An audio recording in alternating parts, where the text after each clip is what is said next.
이재명 더불어민주당 대표가 의석 151석 확보와 원내 일당 지위 유지를 이번 총선의 목표로 제시했습니다. 통합 선대위를 구성해 당내 갈등을 봉합하겠다고 밝혔습니다. 이준석 대표 등 개혁신당 지도부가 광주를 찾아 지역정책 비전을 제시하는 등 지지를 호소했습니다. 호남 지역 예비 후보자들도 속속 등록할 것이라며 자신감을 내보였습니다.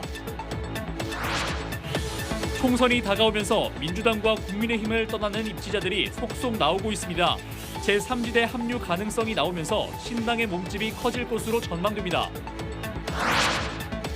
광주지법의 한 부장판사가 4월 총선에 출마한다는 이유로 사직했습니다. 알고 보니 변호사 개업 시기를 앞당겨 사건을 더 수임하려는 꼼수로 알려져 비난을 사고 있습니다.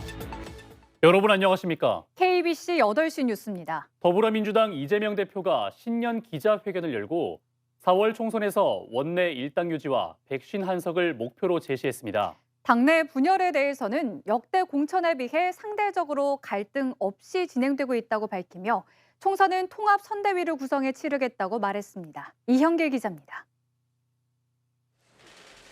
더불어민주당 이재명 대표가 22대 총선 목표를 제시했습니다. 최대 151개의 의석을 확보해 원내 제1당의 지위를 유지하는 겁니다. 목표는 1당이 되는 것이고 최대로 목표치를 올린다면 151석을 하는 것이다. 목표 달성이 쉽지 않다는 인식에는 동의했습니다. 제3지대 신당이 속속 제 모습을 갖춰가고 있고 민주당 내에서 친명과 비명 간 갈등이 커져가는 상황 등을 의식한 것으로 해석됩니다. 현재까지 공천을 둘러싼 갈등과 분열은 역대 선거와 비교해 크지 않다며 앞으로도 공정한 공천을 이어나가겠다고 강조했습니다. 역대 어떤 선거 공천 과정에 비교해 보시더라도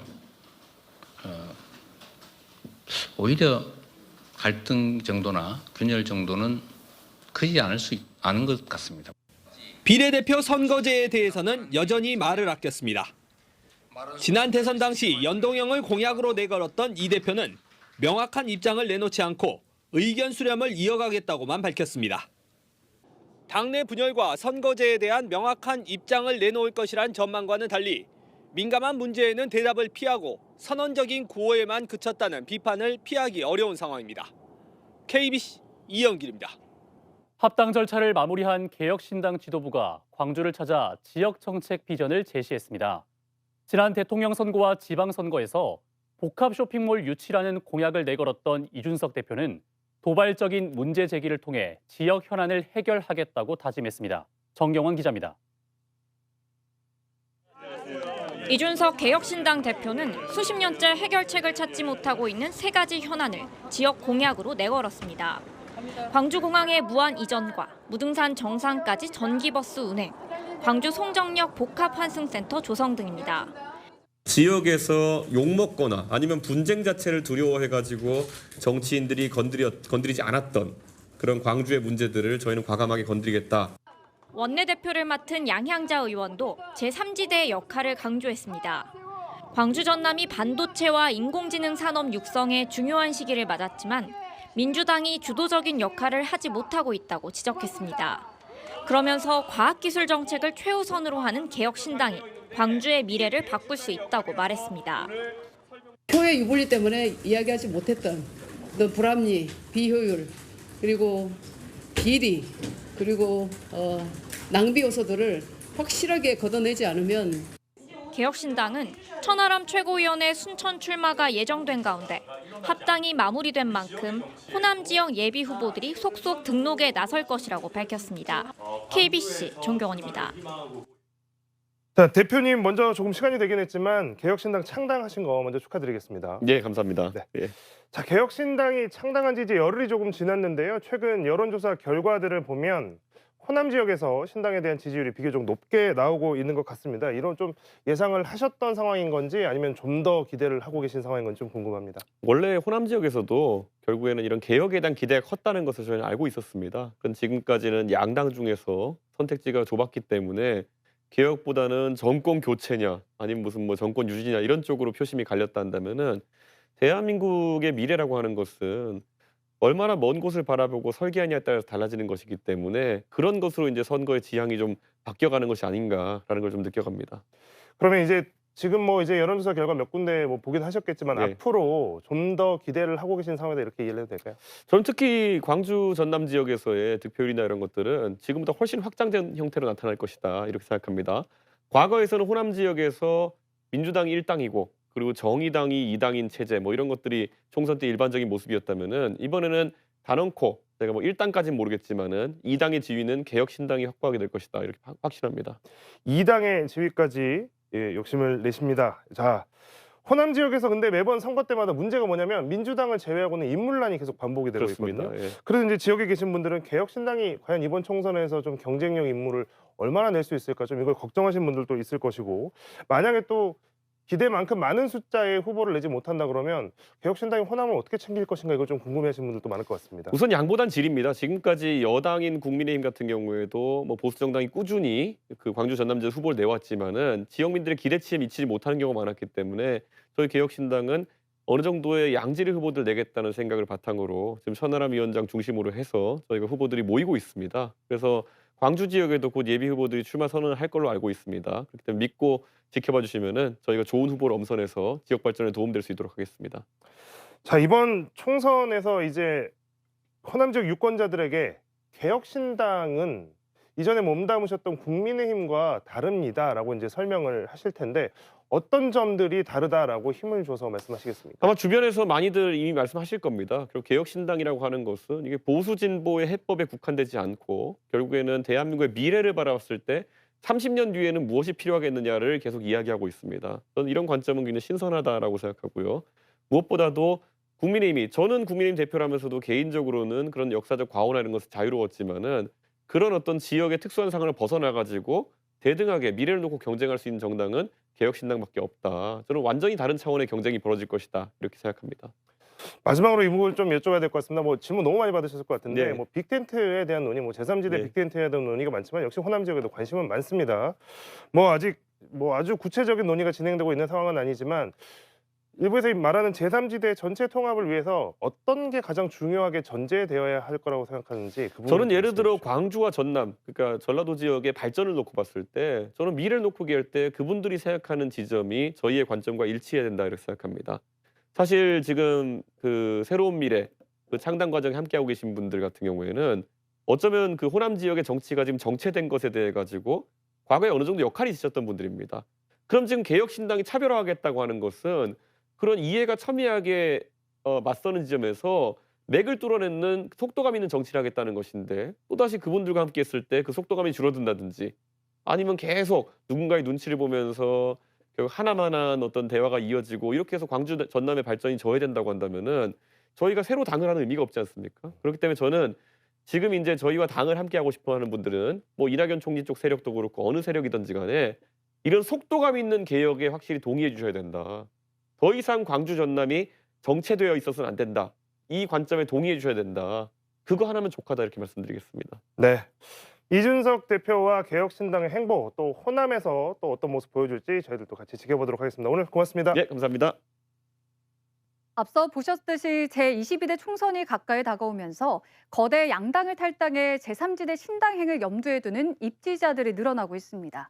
먼저 전병헌 전 의원이 광주를 찾아 민주당 정신에 이어받는 3지대의 필요성을 역설했고 권은희 의원도 광주 출마를 선언하며 3지대 합류 가능성을 내비쳤습니다. 박성우 기자가 보도합니다.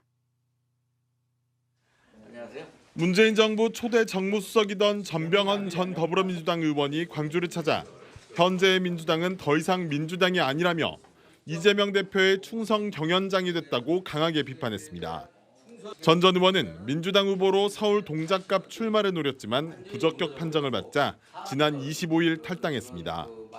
그는 또 진짜 민주당의 재건을 위해 제3지대가 같은 점은 찾고 다른 점은 그대로 두는 방식으로 견고한 진지를 구축해야 한다고 말했습니다.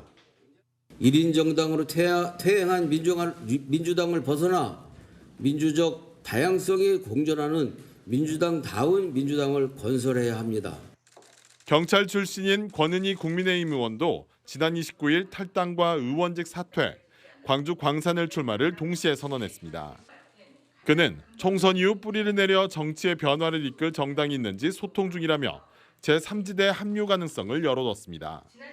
제3지대가 이루어낸 작은 성과조차도 뿌리내리지 못하고 다시 양당 정치 현실로 회귀하는 쓰디쓴 좌절이 반복되었습니다.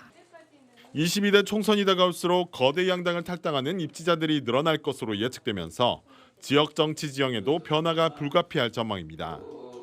KBC 박성호입니다. 광주지법 소속 부장판사의 사직을 두고 꼼수라는 비판이 나오고 있습니다. 22대 총선에 출마할 것처럼 꾸며 통상적 정기 인사 시기보다 빨리 법복을 벗고 변호사 개업을 준비하고 있기 때문인데요. 법원을 속였다는 지적부터 좀 더 많은 사건 수임을 위한 편법이라는 비판이 제기되고 있습니다. 신대희 기자입니다. 광주지법 소속 부장판사였던 A씨는 지난 11일 판사직을 내려놨습니다. 보름 뒤에는 변호사 등록을 마쳤고 현재 개업을 준비하는 것으로 알려졌습니다. 그런데 사직 과정이 석연치 않습니다. 총선 출마 의사가 있다는 취지로 사직서를 제출했는데 현재 출마를 위한 움직임을 보이지 않고 있기 때문입니다. 그때 그 날짜로 퇴직한 걸로 봐서는 정치적인 이유가 있지 않느냐, 그 정도만 말씀드리겠습니다. 통상 정기 인사 때만 법관의 사직 신청을 수리하는데 출마가 목적이면 선거 90일 전에 사직을 받아줍니다. A씨가 조금 더 빠른 사직을 위해 이런 관행을 악용한 것 아니냐는 지적이 제기됩니다. 광주지법 다른 판사는 지난해 8월 사직 의사를 밝혔지만 원활한 재판 진행 때문에 받아들여지지 않았습니다. 법조계에서는 A씨가 법관 윤리를 저버린 채 법원을 속였고 많은 사건을 수임하기 위해 꼼수를 쓴 것 아니냐는 비판이 나옵니다. 사실과 다른 사직서 제출은 직업윤리에 위배될 수 있습니다. 다른 법관과의 혼선도 오갈 수도 있고 불법이 아니더라도 어떻게 보면 하루라도 빨리 사건을 수임하기 위한 일종의 편법이 아닌가라는 생각도 듭니다. A씨는 이런 비판에 직업 선택의 자유가 있다고 해명했습니다. 일찍 사직한다고 해서 좋아질 것도 나빠질 것도 없다며 비판 여론은 신경 쓰지 않는다고 강조했습니다. 최근 변호사의 법관 평가에서 하위 법관에 선정된 A씨가 사직 때까지 꼼수를 부리면서 사법 불신을 자초하고 있다는 비판이 일고 있습니다. KBC 신대입니다. 이어서 희망 2024 나눔 캠페인에 참여해 주신 분들입니다. 먼저 광주 진월 현대 2차 아파트 주민들이 30만 원, TJS 홀딩스 이성희 씨가 10만 원, 이상봉 씨가 2만 원, 최은빈 씨가 10만 원, 박점학 씨가 5만 원, 백연기 씨가 5만 원을 보내주셨습니다. 다음으로 보성군 보성읍 배야삼리 주민들이 16만 1천 원, 보성군 노동면 용호 1리에서 10만 원, 광복 1리에서 10만 원, 강숙희 씨가 10만 원, 금오리에서 20만 원을 보내주셨습니다. 소중한 성금을 보내주셔서 고맙습니다. 관급공사 수주를 대가로 뇌물을 챙긴 혐의를 받고 있는 이상익 한평군수가 재판에 넘겨졌습니다. 광주지검 목포지청은 하수관로 정비공사 수의계약 관련 청탁을 받고 888만 원 상당의 양복을 받은 혐의를 받는 이 군수를 불구속 기소했습니다. 검찰은 이 군수에게 뇌물을 제공하거나 양복대금 일부를 대납한 공범 2명도 뇌물공여와 알선수재 혐의로 재판에 넘겼습니다. 청탁성 금품을 받고 해외로 도주했던 최영환 전 광주시 의원이 도피 생활 1년 7개월 만에 경찰에 붙잡혔습니다. 광주 서부경찰서는 매입형 유치원 사업자 선정 과정에서 부정한 청탁과 함께 수천만 원의 뇌물을 받은 혐의로 최영환 전 광주시 의원을 붙잡아 조사하고 있습니다.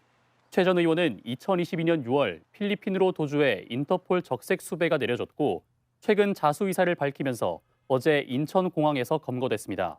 경찰은 최 전 의원을 상대로 정확한 사건 경위를 조사해 구속영장을 신청할 방침입니다. 마을버스와 1톤 트럭이 충돌해 1명이 숨지고 2명이 다쳤습니다. 오늘 오전 8시 20분쯤 나주시 왕곡면의 한 교차로에서 마을버스와 1톤 트럭이 충돌해 50대 트럭 운전자가 숨지고 버스 운전자와 승객 등 2명이 다쳐 병원으로 옮겨졌습니다. 경찰은 정확한 사고 경위를 조사하고 있습니다. 장례식장 경매 절차를 연기해주는 명목으로 뒷돈을 받아 챙긴 변호사가 항소심에서도 징역형의 집행유예를 선고받았습니다. 광주지법 재형사 4부는 지난 2017년 장례식장 경매 절차를 연기해주겠다고 속여 장례식장 운영자로부터 1억여 원을 수수한 혐의로 기소된 A 변호사에게 1심과 같은 징역 1년에 집행유예 2년을 선고했습니다. 재판부는 A 변호사가 사법 기능을 훼손하고 변호사 제도에 대한 사회 일반의 신뢰를 저해해 죄책이 가볍지 않다고 판시했습니다.